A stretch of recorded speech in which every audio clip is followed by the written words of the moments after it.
আমাদের ভোলা জেলার মানুষ অতিথি আপ্যায়নে সবার সেরা হলেও ভোলা জেলার কিছু কিছু বাড়িতে কিন্তু অতিথি আপ্যায়ন বলতে শুধুমাত্র মেয়ে জামাই এবং মেয়ের শ্বশুর বাড়ির অতিথিদেরকেই বোঝানো হয়ে থাকে।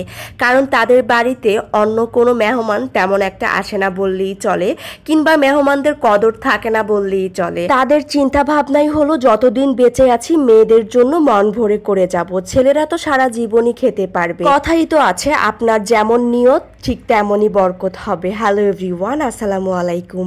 এসব কাহিনী ভোলা জেলার অনেক বাড়িতে হলেও তবে আমরা যারা খাঁটি ভোলাইয়া তাদের মধ্যে কিন্তু অতিথি আপ্যায়ন বলতে বাসায় যারা অতিথি হয়ে আসে আমরা সবাইকেই বুঝি। আমাদের কাছে মেয়ে জামাই কিংবা ছেলের বউ এই ধরনের ভিন্নতা নেই বললেই চলে। হ্যালো এভরিওয়ান, আসসালামু আলাইকুম। বেশ কয়েক মাস আগের পুরনো একটা মেহমানদারির ব্লগ নিয়ে আজকের এই ছোট্ট ব্লগটা।